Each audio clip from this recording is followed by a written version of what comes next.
Oi, como você tá? Meu nome é Alan Dantas, sou psicólogo e neuropsicólogo, professor e poeta. E este é o podcast Pausas, um momento à sombra das nossas vivências e ao sol das urgências que tecem quem somos.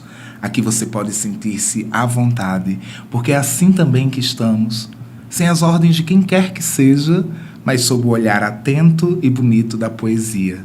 É ela quem, em nossos olhos cheios d'água, abriga a educação, a saúde e a sociedade, temas do nosso podcast. Nós somos mar e convidamos você a viver essa pausa conosco. Vamos mergulhar?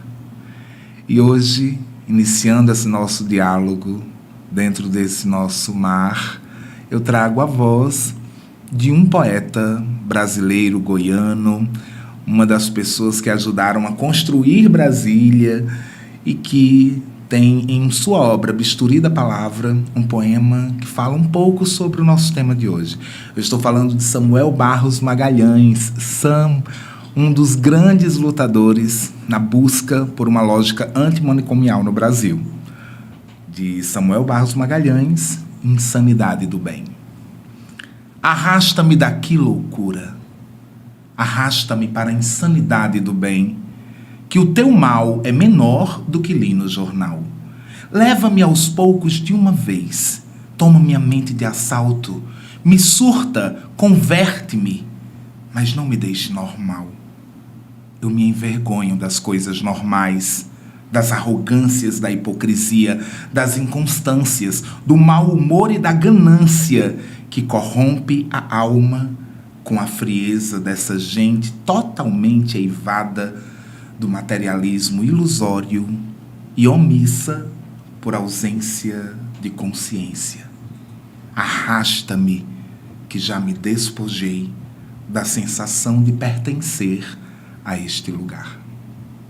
E é com a voz de Samuel Barros Magalhães que eu recebo hoje aqui no podcast uma pessoa que é inspiração pura na minha vida. Eu estou falando da mãe de Ravi, mas também daquela que se tornou muito minha mãe ao longo da minha formação, a psicóloga Luana Nagli. Bem-vinda, Luana. Como é que você está?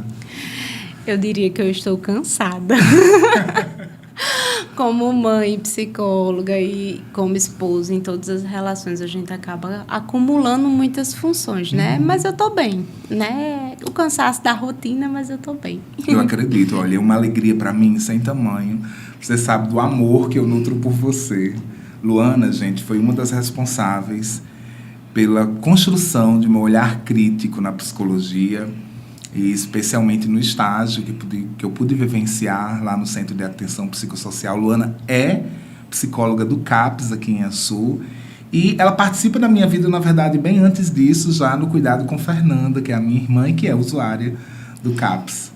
Então, assim, Luana, eu estou muito, muito, muito feliz. Fiquei procurando, meu Deus, sobre o que eu vou conversar com Luana, embora haja muita coisa para a gente conversar. Mas eu quero começar dizendo que a sua atividade, a sua presença em uma política pública como o CAPS é, para mim, um farol. Eu tenho muita admiração por toda aquela equipe, né? E você está dentro disso porque você me ensinou, assim, pegando na minha mão mesmo, a fazer as coisas na psicologia, e eu sou muito grato. Mas, para a gente começar mesmo, você me fale sobre como é essa experiência. Quem é a Luana, psicóloga do CAPS? Eu acho que... Fiquei emocionada, gente. Foi muita coisa. Obrigada. Mas eu acho que a Luana, psicóloga do CAPS, é a Luana da equipe mesmo. Eu acho que quando você traz essa relação, eu acho que isso é o que é mais forte no nosso trabalho hoje no CAPS. É a relação entre profissionais. É entender que o fazer da gente não é meu, é nosso. Né? Que me envolve, mas que envolve todo mundo. Tanto os profissionais como a família. E eu penso que o meu fazer hoje é muito compreendendo essa totalidade do sujeito, né? É um olhar um pouco distante do olhar clínico, no qual o sujeito é a evidência. No CAPS eu penso que é um pouquinho diferente, né? Que a gente trabalha toda uma rede que vai muito além do serviço e muito além da equipe. que envolve outras redes, que envolvem outras histórias, né? E eu diria que é uma experiência extremamente rica. Eu sempre digo que ninguém sai do CAPS da mesma forma que entrou, né? Que seja mais maduro, que seja mais duro, que seja interpretando a vida de outra forma. Mas eu diria que é uma experiência extremamente rica. E aí não só para a Luana psicóloga, mas para a Luana mulher, para a Luana mãe, para a Luana, né, esposa. O CAPS, ele me ajuda muito mais do que o que eu ajudo as pessoas. Ele traz para mim muito mais do que o que eu dou. Faz quanto tempo assim, você atua junto a essa política pública? Em fevereiro vai fazer 10 anos. Nossa, 10 anos de experiência pura com a poesia, que é o CAPS. O CAPS. Vão fazer 10 anos, né? E não muito diferente das outras pessoas, quando eu entrei no CAPS, eu acho que eu vivi um momento de surto. Porque, honestamente, eu vi a dor, eu vi o sofrimento, eu vi os transtornos, mas muitas vezes eu não via o que eu estava fazendo para ajudar. E aí eu precisei de muita supervisão, de muito olhar cuidadoso de outros profissionais para eu entender qual era o meu lugar, né? Porque a gente tem muito a ideia de que a gente já veio pronto. Isso não é verdade, né? Nesses 10 anos, eu diria que a Luana que entrou não é a Luana que está hoje, né? Eu precisei de muitos olhares e de muitas lapidações e vou precisar de muitas outras, né? Se assim continuar lá. Essa construção, essa busca pelo CAPS, na graduação ela já acontecia? Como foi essa sua experiência primeiro? Ou foi algo que você, na verdade, só percebeu depois? Porque quando a gente termina psicologia, o que a gente quer é oportunidade também, né? Sim, muitas sim. vezes. Eu iniciei minha carreira na assistência social, um pouquinho... na política pública, mas é um pouquinho distante, né? Porque o olhar é completamente diferente. E aí fui chamada no concurso e vivi essa experiência que para mim foi completamente nova. Na faculdade, o curso que eu fiz na época, há 13 anos atrás, ele era muito voltado para a clínica, né? Para essa coisa organizada, estruturada, com uma estrutura de sessão, né, pré-concebida, no qual você sabe o que você deve perguntar. Apesar de cada sujeito ser único, mas existe uma estrutura que lhe orienta, né, que lhe dá um norte. E o CAPS, ela veio bagunçar, né, todas essas estruturas e eu acho que colocar algumas coisas no lugar, né, para enxergar o todo. Porque eu acho que, às vezes, a clínica, por mais que a gente zele, que tenha cuidado, eu também sou psicóloga clínica, o todo se perde, às vezes, né? E o CAPS, ele proporciona essa vivência, né? De ver questões sociais, de ver questões financeiras, de ver outras questões de saúde, né? Que perpassam o sujeito, que afetam aquele sujeito que a gente está acolhendo. E o CAPS é uma possibilidade da gente ver tudo que está envolvido naquela história.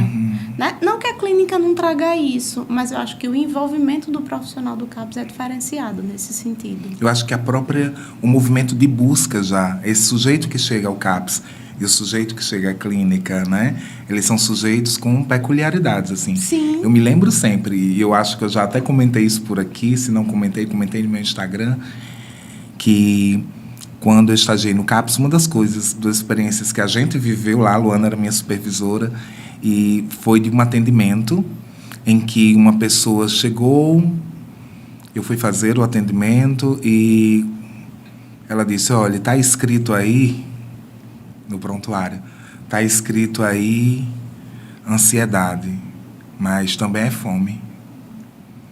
E eu lembro de ter chegado para você dizendo, existe um limite aqui, né? E você, Alan, a gente vai perceber esse limite sempre chegando. Existem questões que não são apenas do indivíduo, mas essa é a imagem que muitas vezes o CAPS, como o CAPS é desenhado para fora, é muito na perspectiva do indivíduo, do sofrimento psíquico individual, como se ele não fosse também produzido social, cultural e historicamente. Sim, né? Sim. E o próprio trabalho acaba envolvendo outras políticas. Muitas vezes a gente precisa acionar a assistência para ver quais são os benefícios eventuais que a gente pode garantir. Muitas vezes a gente tem que acionar os serviços de urgência, a unidade básica. E, felizmente, hoje existe um movimento de aceitação, né? Desse encontro entre serviços diferentes. Mas, por muito tempo, isso foi muito difícil, né? O lugar deles é aí e aqui é o lugar dos outros. Como se eles não fossem sujeitos que caminhassem na comunidade, que precisassem de atendimento, que tivessem outras comorbidades, né? Outros problemas de saúde e sociais. Hoje eu vejo muito... Acho que a grande diferença, também vista da clínica para o CAPS, é a dificuldade de acesso a coisas comuns, né? Na clínica aparece muito as pessoas com uma facilidade maior de adquirir determinados cuidados, né? E no CAPS a gente vê que são pessoas que muitas vezes já foram desassistidas por todos os outros serviços. E aí não estou falando uma postura de julgar os outros serviços, não é isso. Às vezes até por não saber a forma de fazer, né? Por não entender que eu também posso contribuir dentro da minha política, Sim. Né? Porque o meu paciente lá do CAPS, ele também é atendido na UBS, ele também pode ter um problema de diabetes, hipertensão, ele pode participar do grupo de gestante, ele pode ser envolvido em políticas sociais. E, às vezes, é enxergado como se fosse dividido. Aqui é o canto de uns, ali é o canto dos outros, e aí não se mistura, né? E hoje eu acho que a gente consegue fazer esse movimento, Sim. Né? De incluir nos diferentes espaços. Desse pensamento em rede, né? O CAPS é um dos instrumentos da RAPS, né? Da Rede de Atenção Psicossocial. Mas muitas vezes ele é tido realmente como o único lugar em que se pode trabalhar o que se trabalha, Sim. Saúde mental, né? E a RAPS envolve outros agentes, né? A própria Unidade Básica de Saúde, a nossa UPA também. Hoje a gente vê um trabalho bacana, né? Mas ainda precisa de muitos avanços, não só no sentido de união de rede, mas de compreensão de saúde mental, né? Se eu pudesse falar assim, protocolo de serviço, eu sei que o CAPS aqui tem, além de um trabalho lindo, pelo qual eu sou muito fã, mas tem uma organização absurda, que eu não vi acontecendo em outros lugares, em outras cidades, assim, né? Sim. Vocês têm um protocolo de cuidado, né? Inclusive foi pensado e estruturado por vocês em pesquisa. Sim. Né? Quem é o sujeito que é atendido pelo CAPS, ou que pode ser atendido, que deve ser atendido pelo CAPS? O CAPS é uma política que foi criada para os pacientes com transtorno mental grave e persistente. Então, vamos dar exemplos para ficar mais claro. É uma depressão persistente, uma depressão grave, é um transtorno de humor bipolar na crise, é uma esquizofrenia, né? Uma ansiedade generalizada. Infelizmente, a gente não tem e não deve acolher problemas de saúde mental de ordem mais leve, né? Os transtornos mentais mais leves, eles são atendidos hoje no centro clínico. Não impede que a gente faça uma escuta, né? Porque como o CAPS ele é portas abertas, você pode chegar lá e pedir para fazer um acolhimento.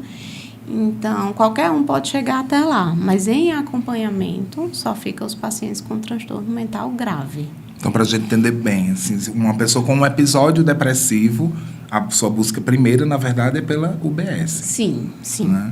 Na verdade, compreende-se que o CAPS é um serviço especializado. Então, em qualquer demanda, seja ela leve ou grave, recomenda-se inicialmente procurar atenção básica. Ah, mas se chegar lá no CAPS, a gente vai acolher, nós somos porta aberta, nós não precisamos de encaminhamento para isso. Mas a regulação acontece inicialmente pela UBS, né, pelos postos de saúde. Hoje nós temos o CAPS, aqui o CAPS é CAPS-AD, né? Não, CAPS 1, perdão. Nós temos o CAPS 1 unicamente aqui. Na verdade, ele acaba abrangendo muitas cidades. Não mais. Não mais? Não, hoje o CAPS atende só a população de Açu. De Açu, né?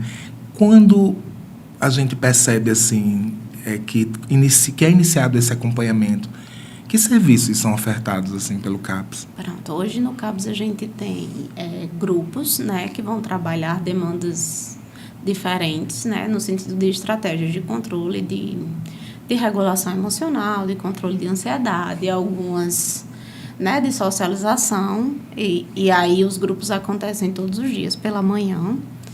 A gente tem um atendimento psicológico e a gente tem o psiquiatra e a enfermeira, se necessário.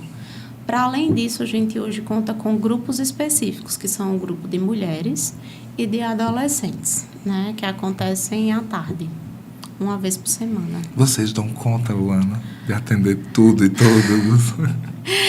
Eu acho que pensando em saúde mental, a gente nunca vai dar conta. Sim. né? E eu acho que talvez esse seja o nosso maior desafio, aprender a lidar com a frustração de não ser suficiente, né? É isso. Não é aqui, né? É a nossa realidade como psicólogo. Eu estou escutando você e estou pensando, inclusive, lá na clínica, assim, sobre o quanto a gente precisa, muitas vezes, lidar com essa frustração. Lidar com a nossa vulnerabilidade, porque a gente não dá conta de tudo. As pessoas olham muito, por exemplo, para o consultório de psicologia como lugar de resolver o problema emocional. E muitas vezes a gente não consegue resolver. Nem deve. Exato. Muitas vezes a gente não consegue promover resultado. Existem muitas questões que precisam ser pensadas.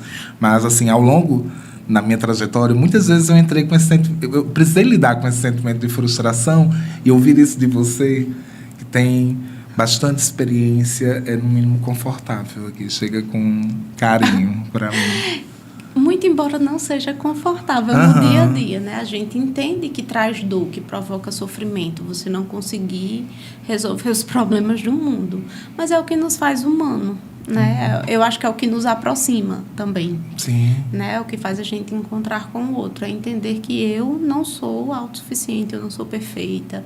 Eu não vou dar 100%, né? Às vezes eu vou dar 10%, vai ser o meu melhor possível naquele dia. É frustrante, mas é necessário. É frustrante, mas também é bonito, né? Sim. Porque dar conta da nossa incompletude, dar conta de quem a gente é, né? E não apenas a projeção do que a gente quer ser, é um e movimento abre espaço importante. para se refazer. Sim. Né? Porque quando eu entendo que eu não dou conta, mas de que forma melhor eu posso fazer?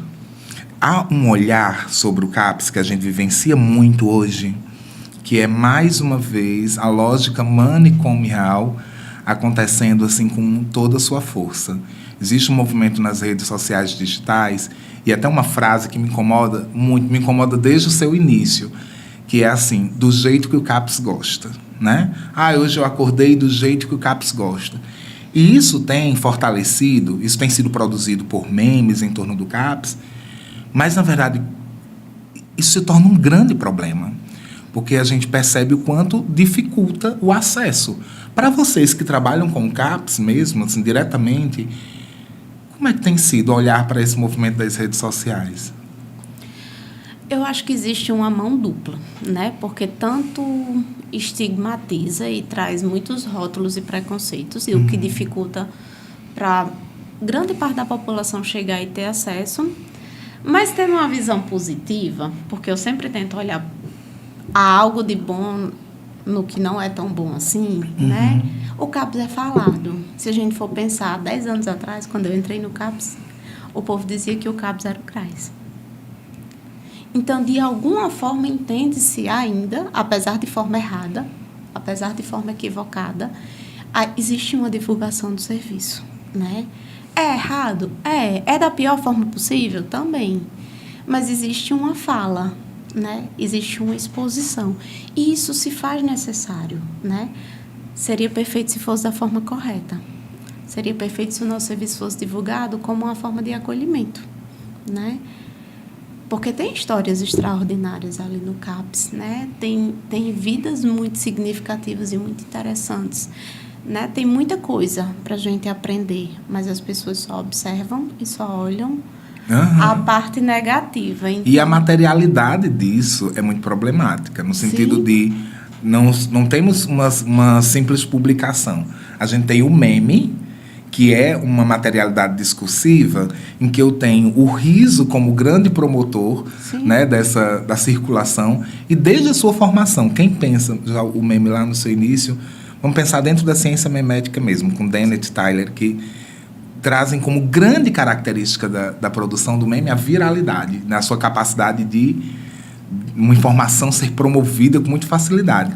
O riso entra dentro disso como um elemento facilitador, né? Mas também facilitador do estigma. Isso não é, na verdade, novidade. Sim. Porque quando a gente olha para o sujeito da psicose, por exemplo... em cidades como a nossa, né? Na verdade, em todas as cidades, né? Mas em cidades como a nossa, isso parece ser legitimado muitas vezes. De como se olha para uma pessoa com esquizofrenia, por exemplo. De como se olha para uma pessoa que está vivendo um episódio de mania ou mesmo um surto psicótico, né? E a gente vê que isso incide lá também. Sim.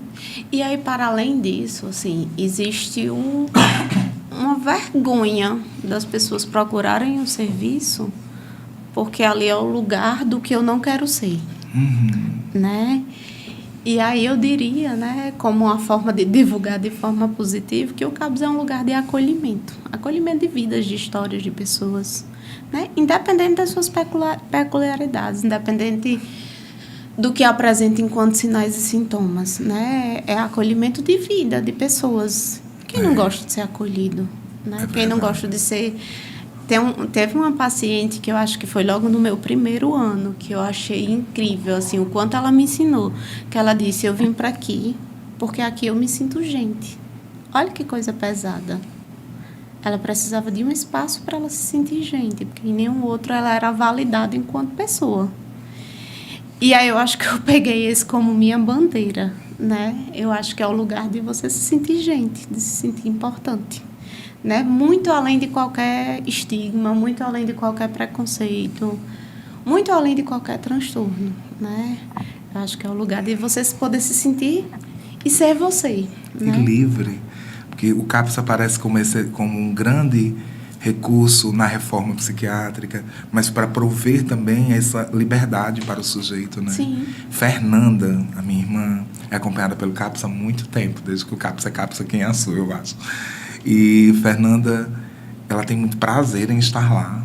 É tanto que, às vezes, até eu faço uma coisa errada, tá? Vou fazer aqui um meia-culpa. Quando ela tá muito impulsiva, né? E eu preciso, Fernanda, sossegue. Que ela tá muito impulsiva, eu preciso dizer, ó... Se você continuar aperreando quanto a isso aqui, você não vai pro CAPS amanhã. Porque para ela é, na verdade, esse lugar de grande acolhimento, de grande liberdade, que muitas vezes eu não consigo nem dar conta que a minha casa seja. Pelo movimento diário, pela minha história traçada junto com a dela, né? Enfim, por tudo que faz a nossa relação. Fernanda é a pessoa mais importante da minha vida. E eu acompanhei, desde a infância, muitos ataques mesmo, estigmatizadores, né? Muitas vezes que ela precisou chegar à nossa casa e dizer que havia sido chamada de louca na escola. E sob esse nome da loucura, né? Sob essa insígnia da loucura, vieram outras violências diversas, né? Então, o CAPS foi o lugar, por isso que a minha gratidão é tão grande, porque o CAPS foi o lugar para além do tratamento psicoterápico, psiquiátrico, mas foi o lugar também do tratamento social, né? Do humano sendo acolhido, legitimado como gente. É tão bonito ouvir essa frase, embora seja tão difícil de ouvir. Eu venho aqui para ser gente, né? Mas, de fato, é isso que o CAPS é. E quando eu olho para os memes, por exemplo, o que me revolta, na verdade, embora sim, eu concordo com você, o nome está circulando, né?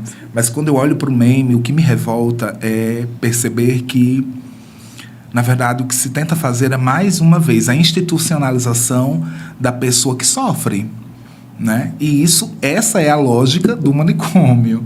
Então, eu tento institucionalizar. O CAPS é um lugar para que acolha esse movimento de higienização da sociedade, né? Peraí, ó, eu preciso ir para o CAPS, porque é do jeito que o CAPS gosta. Ou ainda, já ouvi coisa assim, errada não tá, errado foi o psiquiatra que deu alta. Dentro de memes também, né? E é óbvio que isso causa riso nas pessoas, assim como os memes em torno do TDAH, né? Dentre outros diagnósticos, mas a gente precisa olhar para a responsabilidade enunciativa, né? A responsabilidade daquilo que a gente diz, porque isso afeta diretamente a vida das pessoas. Sim, e o quanto deve ser desconfortável para alguém, né, ver essa piada. Porque uma piada é só uma piada até ela tocar alguém, né? E aí, eu não diria nem que é a lógica só manicomial, mas eu acho que é a lógica como a nossa sociedade funciona, né? Ela sempre foi muito higienista, sempre foi muito um espaço de segregação. E aí a mulher tem um canto das mulheres, e aí os negros têm os lugares que são próprios deles. E aí criam-se espaços para os loucos. Mas a ideia do CAPS é exatamente vir nesse movimento contrário. É permitir que as pessoas com algum adoecimento, elas possam estar em sociedade, né? Eu vejo muito o prazer das pessoas estarem lá, mas nesses quase 10 anos eu vi muito também as pessoas se reconstruírem, né? De voltar à sua rotina diária, de voltar aos seus empregos, de voltar para as suas famílias, de conseguirem se reestruturar, né? Nas suas muitas funções. E eu acho que é importante a gente fazer essa divulgação desse movimento contrário, né? De entender que o CAPS não é para separar, é para permitir que circule, né? O CAPS veio com esse objetivo, de permitir que as pessoas estejam cuidadas na sua comunidade, de permitir que elas sejam olhadas em sociedade, né? E aí eu entendo, né? Eu entendo a necessidade que as pessoas têm de separar o que elas acham estranho do que elas acham diferente, porque elas não sabem lidar com isso, né? Eu diria que a ignorância gera muitas vezes violência. E eu acho que é interessante a gente fazer um movimento de educação, ao invés de um movimento de crítica, né? Porque o que eu vejo muito nas mídias, se faz uma violência verbal, por meio de qualquer que seja a forma, e aí os profissionais muitas vezes rebatem com a mesma violência. E eu não vejo sentido nisso, eu não acho que gera aprendizagem, né? E aí talvez um momento como esse seja muito mais significativo do que eu ir lá no meme e dizer, olha, não faz isso, porque isso só vai gerar ainda mais, né, movimentação daquele meme, né? Eu vou estar ajudando a divulgar algo que eu acho errado. O meme revela a nossa ausência também. A nossa ausência. O que é bem difícil de lidar. Quando a gente falando agora sobre meme, eu penso também muito no mês que estamos, né? Sim. Setembro Amarelo. Você está cansada no Setembro Amarelo? Porque setembro mal começou, eu já estou exausto. Sempre. Setembro e janeiro, para a saúde mental, são meses difíceis. Né? Mas eu acho que a gente está num movimento tão bacana aqui em Açu. Deixa eu contar como é que está acontecendo a nossa campanha esse ano. Esse ano nós estamos trabalhando especialmente nas escolas, com foco em psicoeducação, né? Juntamos professores, diretores, apoio pedagógico e fomos orientar em como essas pessoas poderiam acolher dentro da sua realidade. Não fazer psicoterapia, porque isso foi questionado em uma das escolas que a gente foi. A gente não está ensinando eles a fazer psicoterapia, mas a gente está ajudando e orientando como a escola pode ser um lugar de fala, um lugar de respeito, um lugar de acolhimento, né? E escuta qualificada, né? Isso. E aí, Cuidadosa. O que eu sempre digo, a escola ela não precisa fazer psicoterapia, ela não precisa resolver os problemas, mas permitir esse espaço de fala, eu acho que é muito significativo na vida, né? Porque muitas vezes a gente não consegue promover isso em casa. Não porque a gente não apoie, não goste, não ame, mas porque é diferente quando vai lá fora, né? É mais fácil, às vezes, eu falar para alguém que eu não convivo diariamente, né? E aí esse movimento tem sido tão bacana que eu acho que está menos cansativo, Setembro Amarelo, esse movimento de discutir, de avaliar, de pensar possibilidades. De prevenção também, né? Isso, mas dentro de outros contextos, não focado no CAPS, porque o trabalho do CAPS também é de matriciamento, né? É de ir aos serviços e ajudá-los a como lidar com isso, porque isso promove cuidado e isso desmistifica e retira estigmas, né? Muito mais do que, né, ir lá nos memes e comentar coisas desagradáveis, que eu vou estar dando ainda mais publicidade para eles. Exato. Existe, no Setembro Amarelo, existem muitas questões em torno, muitos mitos que, inclusive, já são bastante refutados, né? Mas o que é que a gente pode fazer, Luana? Por exemplo, para quem nos escuta, o que é que a gente pode fazer quando encontra alguém que está vivendo ali um sofrimento emocional agravado? Né, que tá pensando como alternativa, ou isso apareceu para o seu corpo, a alternativa do suicídio, né? O que é que a gente pode fazer? A gente, não nós psicólogos, nós humanos. Nós sujeitos, né, na sociedade. E eu diria que o que melhor a gente pode fazer é ouvir, né? Ah, mas eu não sei o que dizer. Não fala, escute. Ah, mas se eu falar alguma coisa errada. Se não sabe, não tem problema, mas escute. Respeite a dor do outro, valide a dor do outro, né? Eu escuto muito frases de vai ser só por isso, de faça isso que resolve, dando soluções, né? muito generalistas, que muitas vezes não tem a ver com o contexto do sujeito. E aí o que eu diria? Não procure soluções. O problema não é seu. E não por ser egoísta, mas por você não entender a totalidade da dor daquele sujeito. Você está ouvindo um recorte, né? Mas escute, acolha a dor e minimamente entenda que para ele é uma dor extraordinária, mesmo que para você seja uma bobeira. Porque às vezes a gente classifica a dor do outro, mas é só isso é muito pouco, isso é muito pequeno. Quem sabe aonde eu sinto e como eu sinto sou eu, né? Isso tem muito a ver com a minha história, que o outro não conhece, né? Só pega aquele recorte. E aí ouvir e acolher e respeitar. E não dar opiniões se você não tem, né, orientação técnica para isso. Em casos em que já haja a fala sobre suicídio, o que eu penso? Encaminhe para um profissional, né? É necessário a intervenção do profissional. Não, mas ele não tem como procurar um profissional. Existe o CVV, né, o Centro de Valorização da Vida, que a gente pode ligar do 188 de qualquer telefone a qualquer hora do dia, da noite e nos finais de semana. Então, é uma possibilidade de escuta, de acolhimento, que eu acho que é muito rica, que é muito válida, né? Que aí qualquer pessoa pode ter acesso. É só ter um telefone. Porque aí não precisa de crédito, não precisa de nada. E aí pode ser em qualquer horário, porque muitas vezes essas coisas acontecem quando os serviços não estão abertos, né? À noite, quando está em casa sozinho, enfim. E aí o CVV é sempre uma boa, né, uma boa indicação. Eu estou pensando aqui, muitas vezes, que o nosso compromisso, assim, no encaminhamento, por exemplo, né, no indicar um profissional, às vezes passa por alguns buracos que exigem uma participação estatal, assim, né? Sim. Porque, por exemplo, em Açu, a quantidade de psicólogos é irrisória. Se a gente olha, por exemplo, e eu falo isso inclusive com a gestão da cidade. Sim. Já falei isso com a gestão da cidade. Mas se a gente olha para serviços como... A gente primeiro já teve o desmonte do NASP, né? Que era algo que favorecia muito também esse cuidado em saúde mental. Depois virou agora o EMULT, né? Mas eu também não compreendo, na verdade, como funciona bem. Mas...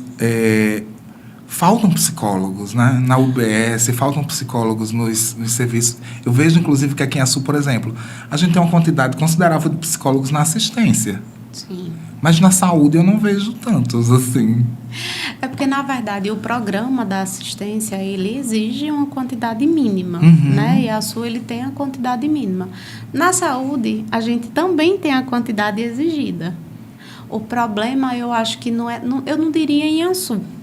Eu diria a nível de políticas, né, de políticas públicas em geral. Né? Eu trabalhei um tempo no Ceará, em outros municípios, e eu vi exatamente a mesma realidade que aqui, que não é suficiente. E pensando nesse movimento pós-pandemia, onde a gente percebe um adoecimento geral da população, né, no sentido de ansiedades, de crises de pânicos e coisas afins, né, esse movimento aumentou a demanda, mas não aumentou a oferta, né? E não é algo nosso, né? De fato é insuficiente, mas não é algo nosso, é algo a nível mundial, né? Não só a nível de Brasil. E o que a gente vê, que os estudos apontam que há um aumento crescente de casos de adoecimento psíquico, de adoecimento mental. Então, não é uma coisa que vai ser momentânea e daqui a pouco vai diminuir. Não. Muito pelo contrário. As estatísticas apontam que a tendência é cada vez mais pessoas adoecidas. Até pela forma como a sociedade se organiza, né? De muita cobrança, de muita produtividade, de muitas exigências. E isso acaba adoecendo. Isso, o capitalismo, mais uma vez, né? Fundamentando o adoecimento. Mas peraí, então você me disse mais ou menos isso, ou não, que as políticas públicas não estão, de algum modo, acompanhando a mudança. Isso, né? Isso. E aí, eu não sei se existe um acompanhamento político, mas existe. De repente, vem uma emenda que vai favorecer a contratação de psicólogos, como houve, por exemplo, no período de pandemia. Sim. Né? Mas passou a pandemia, essa contratação já caiu. Só que caiu quantidade de profissionais ofertados, mas não caiu a demanda junto, né? E existe um movimento de aumento de demanda. Então, nunca vai ser suficiente, né? A menos que se criem outras políticas para que existam outros profissionais para acolher. Por exemplo, morador de rua, a gente percebe que é zero assistência, né? Existe uma quantidade de moradores também para a cidade adotar, por exemplo, o Pop Rua, não? Existe. Né? A quantidade da população, não necessariamente população de rua, a quantidade da população da cidade. Né? Mossoró existe. Que é o que também sustenta o que é o CAPS hoje, assim. Isso. O CAPS hoje, CAPS 1, ele é suficiente para essa população? Hoje nós poderíamos ser CAPS 2, né? Porque nós já temos população para isso. Mas, em termos práticos, não mudaria tanta coisa. Por quê? Porque a mudança do CAPS 1 para o CAPS 2, ele permanece a mesma carga horária, ele permanece o mesmo funcionamento de atendimento, ele só vai aumentar a quantidade de profissionais. Por exemplo, no CAPS 2 eu tenho 2 psicólogos, no CAPS 1 eu tenho 1 psicólogo. Nós temos 3 psicólogos, mesmo sendo CAPS 1. Então, não ia mudar muito em termos práticos, né? Ia mudar só a questão de recurso. Hoje são 3 psicólogos atuando no CAPS. Isso. E nas UBS? Não tem. Não, só no centro clínico que a gente tem o serviço ambulatorial com 2 psicólogos. Ah, sim. Mas na atenção básica não tem nenhum serviço. Pois é, então que isso sirva de inspiração para a gente poder pensar política pública, que não é tarefa unicamente dos nossos governantes, é também nossa, né? Mas que a gente possa pensar políticas públicas, inclusive a reestruturação de muitas delas, porque a gente está vendo o quanto isso é essencial. É necessário. Né? É necessário. Luana, fala um pouquinho mais sobre você, leitora. Me diga. Você sabe que aqui eu sempre trago esse tema à baila, né? Porque eu sou um leitor inveterado e aí eu acabo tentando também conhecer as histórias dos leitores por curiosidade mesmo. Quem é a Luana leitora? Leitora Luana, deixa eu ver, eu acho que a leitora Luana gosta muito de livro infantil, gente, me perdoe, mas eu amo. E Ravi tem uma culpa mesmo. Mas eu sempre amei, eu acho que um dos meus favoritos desde sempre é O Pequeno Príncipe, eu já li e reli várias vezes, todas as vezes que eu leio eu interpreto de forma diferente. Amo livros infantis e amo para mim, para meu filho e para a clínica, né? Eu utilizo muito o livro como recurso, né? Amo livro infantil e amo ler romance. Que delícia. Para além da questão, né, de leituras técnicas, né? Eu tenho o hábito de ler pelo menos 2 livros por mês. Né? Mas normalmente não são livros técnicos, né? Eu leio os livros técnicos, obviamente, porque se faz necessário, né? Uma vez psicóloga, sempre estudante. Sempre. Mas eu gosto de ler romance e gosto de ler livros infantis. Qual foi a última leitura, vamos dizer assim, que marcou positivamente? Você disse, nossa, essa leitura está aqui ainda em mim. Não é a maior de todas, não. Pensa assim numa mais recente, que você tenha lido e tenha te marcado, tanto na literatura infantil quanto nas outras. Eu diria que na literatura infantil tem um que é o meu xodó, que é o menino que entrou dentro de si. Dentro do seu coração, eu acho. Título forte. Mas ele é super fofinho. O menino que entrou dentro do seu coração. É isso. Acho que é isso. Não tenho certeza do título. Mas ele é muito legal porque ele traz a ideia da gente poder se olhar de dentro. O menino que entrou dentro de si mesmo. De si mesmo, isso. De Arnaldo Vicente. Muito bom. Recomendo super. Ele tem a ideia de trazer você para dentro de si e conversar com quem você é, as partes boas e as partes ruins. E ele tem uma ilustração super fofa, né? Tem fadinhas do bem e fadinhas do mal, né? Trazendo essa dualidade do sujeito. Eu acho ele muito fofo. As ilustrações do livro, gente, são de Kelly Adão. Em livros infantis, a gente precisa sempre lembrar que existe coautoria, né? Tem quem escreve a história, mas o ilustrador tem um papel importantíssimo. E um que eu amo, que é outro xodózinho meu da literatura infantil, é o Ovo Bonzinho. Também né? Não conheço, olha aí que coisa Recomendo boa. Super. O Ovo Bonzinho, ele traz a história de um ovinho que queria ser perfeito, só que o ambiente ao redor não era perfeito, e aí ele descobriu que rachou. E ele se afastou de onde ele estava para se cuidar, para se olhar, para se enxergar. O ovo bonzinho usa óculos, minha gente. Eu tô vendo aqui na capa.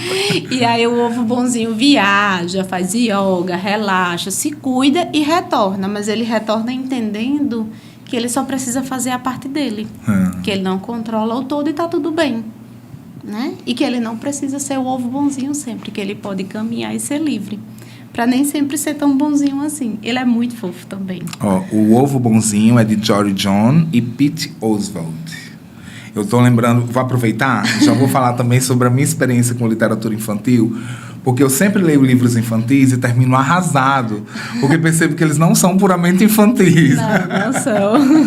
Ou não são ingênuos, né? Um livro que eu usei muito na clínica e que eu usei na vida se chama A Parte que Falta, que é uma obra que se pretende infantil. Inclusive, sim, há uma resenha, eu li o livro por uma resenha da... Ai, meu Deus, esqueci agora o nome dela. Enfim. Jojo? Da Jojo, exatamente, Jojot, né? E ela fez uma resenha da obra, A Parte que Falta, lendo o livro, tá no YouTube, depois vocês podem procurar, e eu fiquei encantado. E aí fui ler o livro e, nossa, que pancada. Assim, que livro lindo, com ilustrações muito simples, né? Mas que encantam demais. E um outro é O Pato, a Morte e a Tulipa, que é uma obra que a gente pode trabalhar inúmeras coisas, dentre elas o sentimento de luto mesmo, né?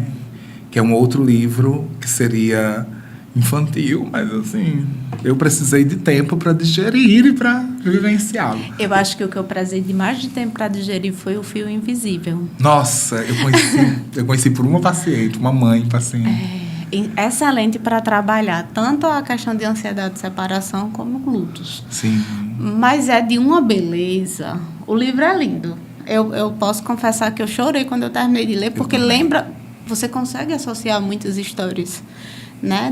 Nós somos fios invisíveis que nos unimos e nos conectamos, mas às vezes a gente esquece. Nossa ancestralidade, né? É. Eu gravei um vídeo sobre isso, vai sair ainda, por esses dias no Instagram. Muito fofo o livro, muito lindo. É lindo. E sobre uma maternidade que eu não acredito ser muito assim, a visão que o capitalismo e que nós construímos. Quando eu falo capitalismo, eu não estou me isentando dele, eu sou muito capitalista. Mas que o capitalismo ajudou a construir, né, sobre a maternidade. É uma obra realmente muito bonita. Eu conheci por uma paciente, ela que me trouxe e eu fiquei encantado. Mas sobre os romances, eu fiquei curioso. Tem algum que tenha se destacado, assim?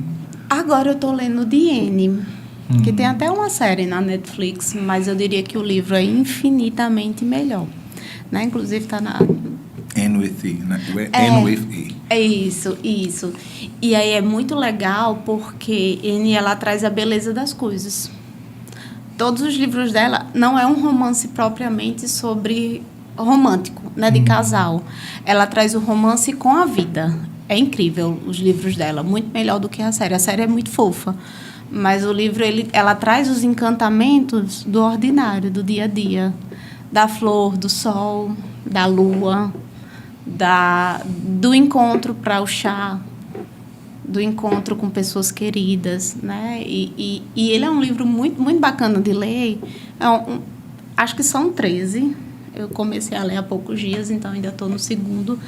Mas é um livro que traz o encantamento. Eu estou gostando de enxergar as coisas como N, né? E de fazer esse exercício do que é belo, né? Apesar do caos.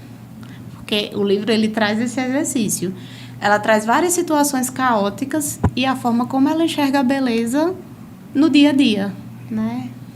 Nada de extraordinário, nada, né, daquele romance avassalador que a gente é acostumado a ler. É o romance dela com ela mesma. É muito bacana. Super recurso de cuidado em saúde mental, né? Você poder olhar para além do costume, poder observar e perceber as coisas. E aí é bacana para a gente também exercitar, né? Uhum. Porque ela descreve com um afeto tão grande algo que é tão simples que a gente aprende a enxergar com afeto, né? Que às vezes a gente é tão corrido, é tão louco a vida, é tanta coisa para sempre fazer que a gente esquece de olhar, né? De olhar E aí, interessante que quando eu li o primeiro que eu terminei, eu tenho um cacto lá em casa que ele só dá uma flor. Não dá mais que uma flor. E aí eu fiquei contemplando. Nossa, que massa. Eu tirei várias fotos, eu achei o máximo. Mas ele já tinha dado outras flores, mas eu não tinha percebido o quanto era bonita aquela flor, né? E aí eu gosto de livros que fazem esse movimento de mexer comigo, do lugar que eu estou. Né? Da zona de conforto, que nunca foi de conforto. Né? Mas daquele lugar que a gente está acomodado. Você também já se experimentou na escrita em algum momento, não? Há uns anos. Você é de Ipanguaçu, não é? Não, eu sou de Mossoró. É de Mossoró, mas teve uma história com Ipanguaçu. Minha família mora Sim, lá, sim. a família da minha mãe, né? Mas eu já escrevi um tempo, muito pouco, né? Escrevi alguns poemas, acabei nunca publicando, porque, enfim, né? Inclusive, acho que tem um que me toca muito, que era sobre a minha avó, mas eu nem sei onde estão. Né? Porque minha avó tem uma história muito bacana. Né? Ela tem 116 anos de história mesmo. 116 anos? 116 anos. Caramba! E aí, sempre que eu encontro com ela, eu aprendo algo sobre o presente e sobre o passado. Né? Ela é bem incrível. Quando você estava falando aqui de Anne, e aí eu tenho trabalhado muito na perspectiva da escrita afetiva, e esse é um exercício do perceber no banal espetáculo, de perceber naquilo que pareceria simples a beleza e do que de fato as coisas têm, ou de como as coisas são.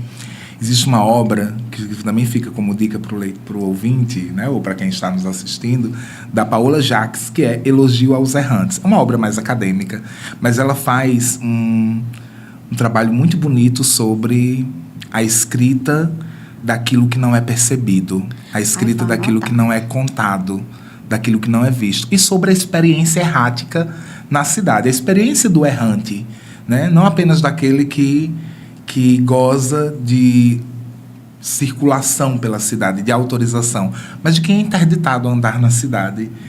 É uma obra...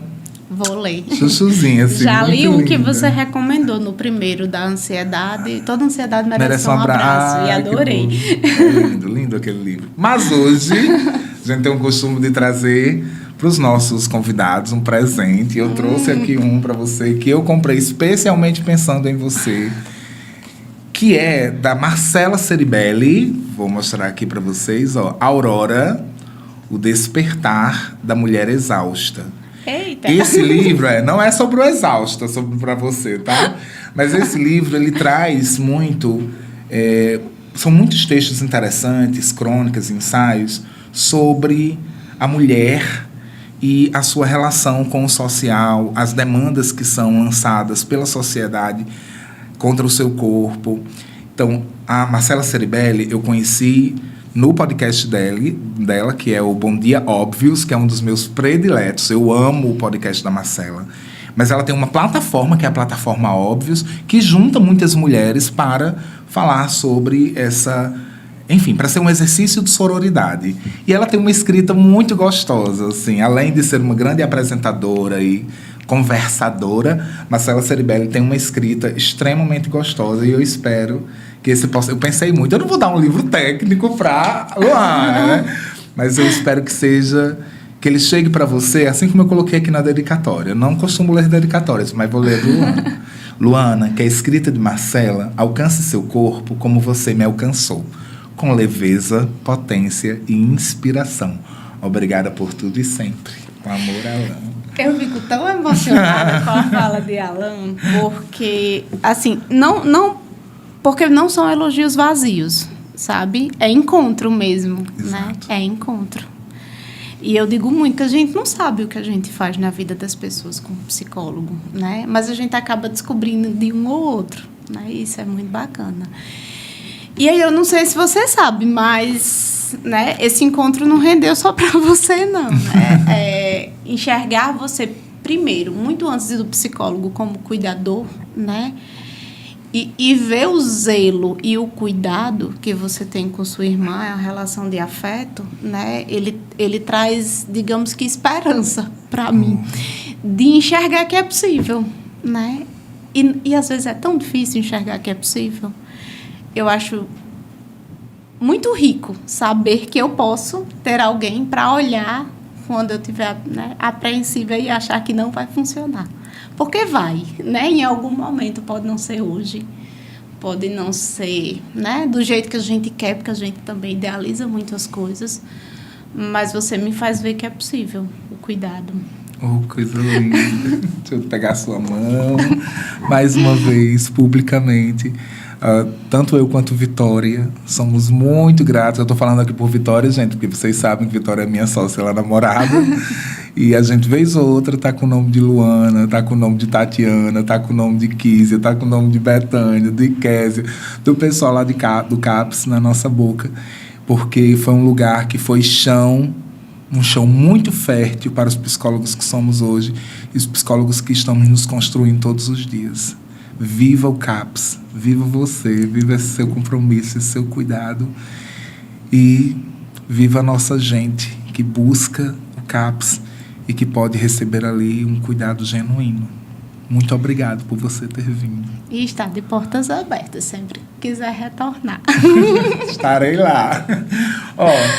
Fico muito feliz. Como foi, né? Assim, fluido o negócio aqui, meu Deus do céu. Mais uma vez, a gente quase ultrapassando o tempo. Mas eu espero que a gente, inclusive, tenha uma oportunidade de uma parte 2 também com Luana. Sim. Aqui no nosso podcast, para conversar sobre outras dinâmicas, para além do CAPS, dentre de outras mais, né? Vamos falar sobre maternidade. Sobre maternidade. Meu Deus, esse tema já apareceu nas caixinhas de pergunta, já apareceu assim por muitas pessoas que me encontraram e disseram: Alana, a gente precisa de um episódio sobre maternidade. Ótimo, vamos falar sobre maternidades reais. Sobre maternidade real, isso, sem perfeição. Um cheiro no coração de você que está em casa nos escutando. Muito obrigado pela presença, pela companhia, que consigamos continuar sendo mar para quem buscar navegar em nós.